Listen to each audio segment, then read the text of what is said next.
Making new friends is fun, but it's good to check in on old friends too from time to time. So that's what I've been doing with some of the scammers from previous episodes. Let's go scambaiting.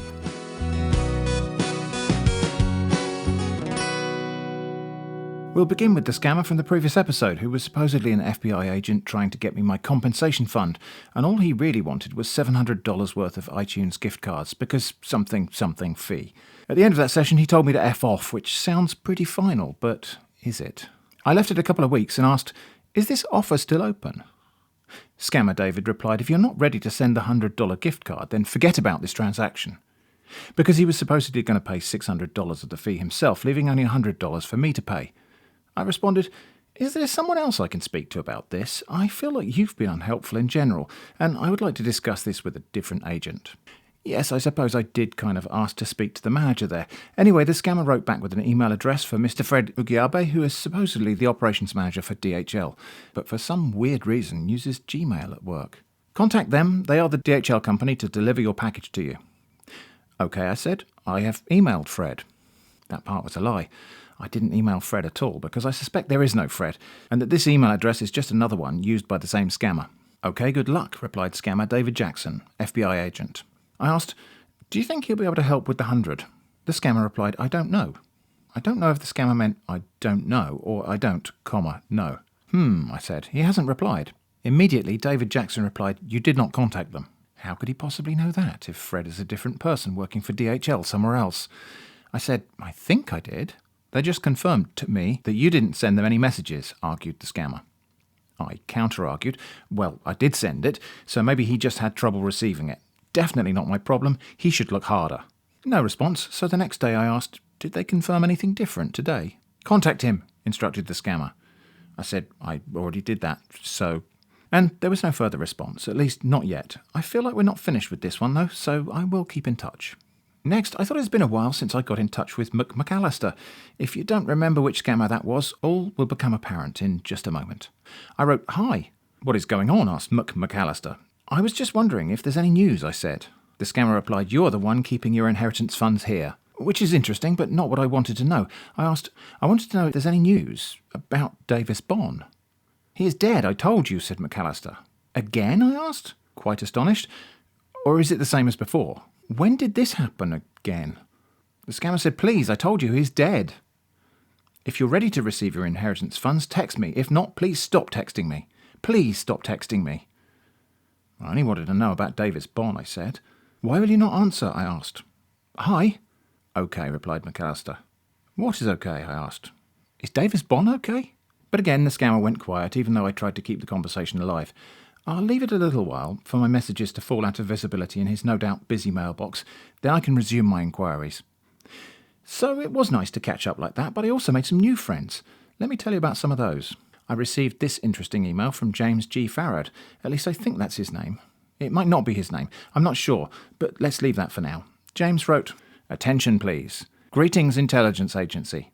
My name is James from Department of Homeland Security. I have vital information which needs to be attended immediately. Did you authorise anyone to pick up your inheritance fund from our branch? One Mr. Andrew Cox came into our office yesterday in respect of your $10.5 million, which has been credited with us for the past 2 years now, by the federal government to be transferred into your account. He said that you authorised him to pick up the fund. This fund has been in our custody for the past 2 years now, and we have been waiting for you to contact us, but we didn't know what is hindering you from reaching us since... So we decided to write to you to make sure you are fine and aware of the inheritance funds worth sum of $10.5 million in our branch office." I replied, "I've never heard of Andrew Capacitor. What does this mean?" James replied with what I think is probably a pre-written template, but we'll get to that. It turns out that back in that first email, when he said his name was James from Department of Homeland Security, that he really meant that's his full name. I mean, it must be, because look, it says so right here. And his name and his email address is even James from Department of Homeland Security. Good. That whole thing's your name, huh? Anyway, the email said, "Okay, I got your mail with well understood, and it is now clear to me that Mr. Andrew Cox is a liar, and he's just trying to claim your fund, which am here to assure you that we will get him arrested for he is trying to take what does not belong to him. So all you have to do is choose one option among the options given to you below so the fund will reach you immediately. Choose from the 3 options below the way you need it delivered to you. 1. Bank-to-bank wire transfer, which you have to pay for the charge, which is only going to cost you $100. 2. Delivery of ATM card to your doorstep, which your address will be needed, and is only going to cost you $25. 3. Consignment box delivery, you only have to pay $50. And you are to keep this a secret to ensure you get your money successful to you okay.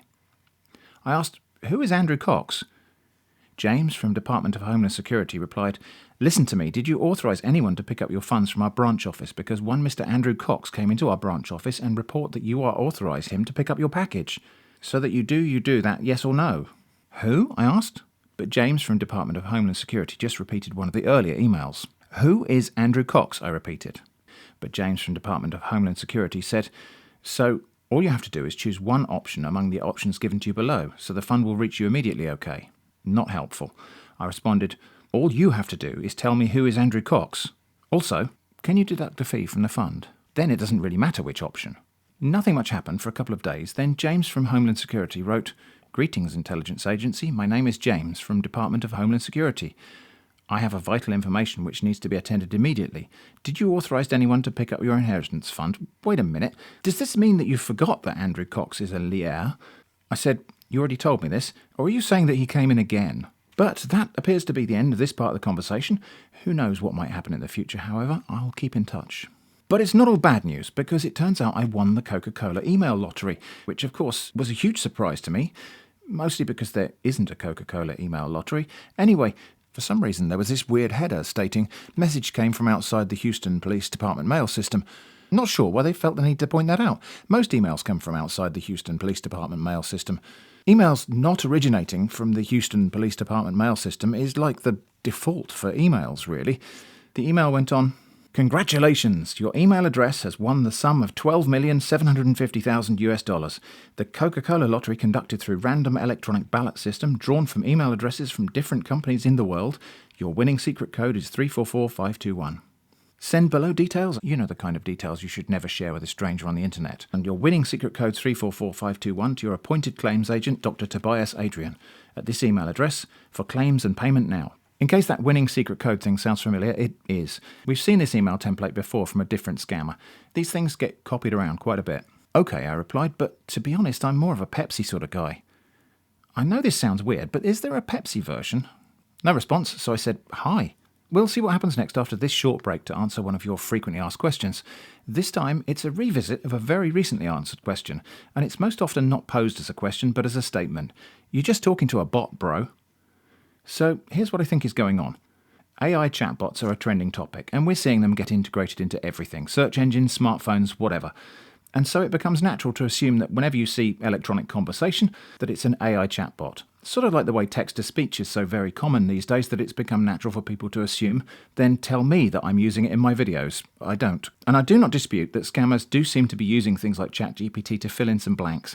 Here's a reply from a scammer that was in a recent video that pretty much reeks of ChatGPT. But I'm fairly sure what happened here was still just that the scammer got stuck answering one of my nonsensical questions, delegated it to ChatGPT, then pasted part of ChatGPT's answer back into the reply email.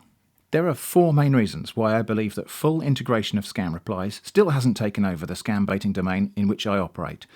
The first is just that the people running these scams are not on the bleeding edge of technology. They're simply not near the front of the queue for implementing a language model to automate their scam emails. But the second thing that convinces me I'm not merely conversing with some language model is that they sometimes don't respond at all and need to be coaxed into rejoining the conversation. My experience of language model-based chatbots is that if there is a prompt, there will always be a response.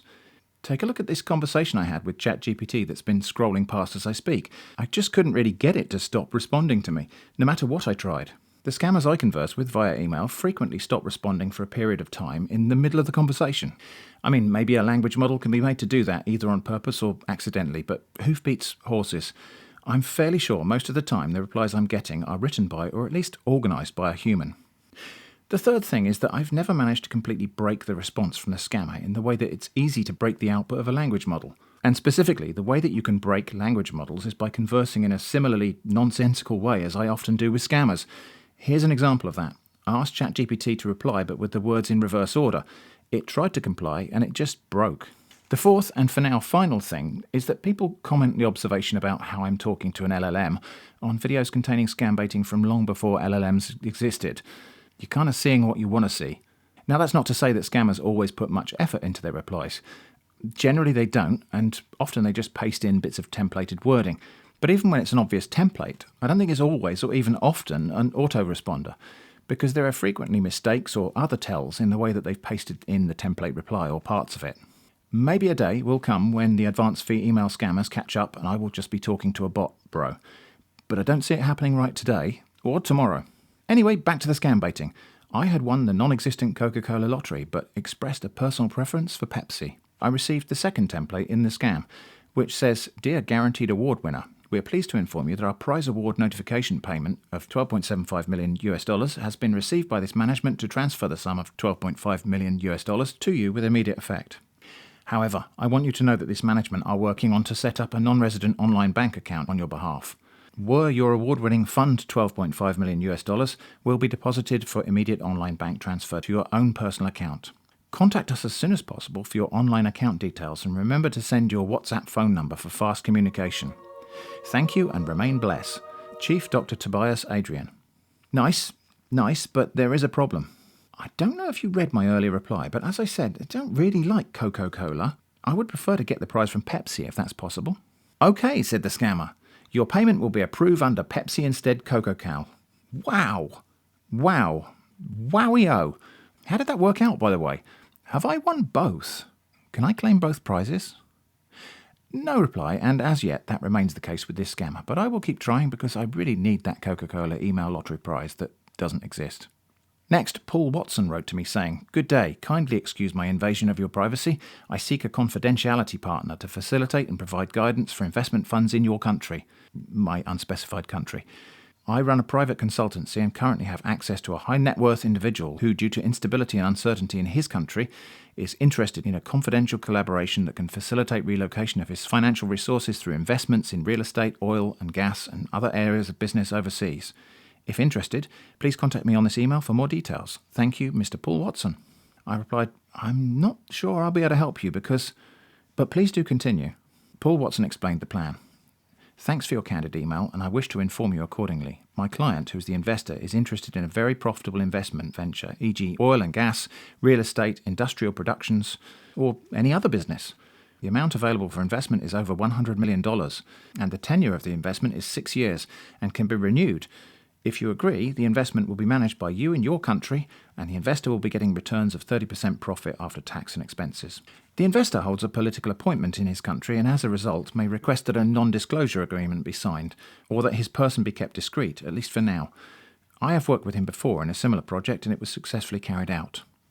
Please provide us with your investment plan and also your personal profile. After this is received, I shall study it and present the same to the investor for his final approval as soon as we agree on the terms." And so it went on, including the request for my personal details. You know the kind of details you should never share with a stranger on the internet. It all sounds pretty standard, but as you can imagine, I had some questions. I asked, "Are you sure you should have told me about the NDA, non-disclosure agreement? I thought the purpose of those was to prevent disclosure, but you've disclosed it." Scammer Paul just sent me another copy of the same template email. That won't do, so I said, "I don't think you should have told me about the non-disclosure agreement." "Sir," said the scammer, "I think you should be more clear if you're willing to carry on with the transaction or not." "I think I do," I offered.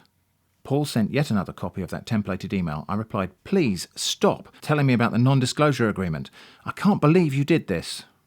"Okay," said Paul, "forget about it. Let's proceed. We shall only sign the MOU agreement." Now, you might think that was helpful, but I needed more help. "What is a MOU agreement?" I asked. "MOU is Memorandum of Understanding," explained Scammer Paul.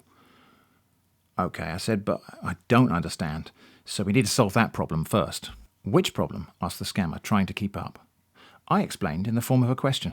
How can I sign a Memorandum of Understanding when I don't actually understand? The scammer, losing patience a bit, replied, "Below was my earlier email. Go through for you to have an understanding of what we are about to get into," and pasted in a paragraph from one of his earlier emails. But I said, "I'm just not sure why you need my permission to invest your money somewhere." There was then a period of silence for several days, or at least silence from the scammer, not from me. I am a good and diligent communicator. Eventually, Paul asked, "Why are you still contacting me?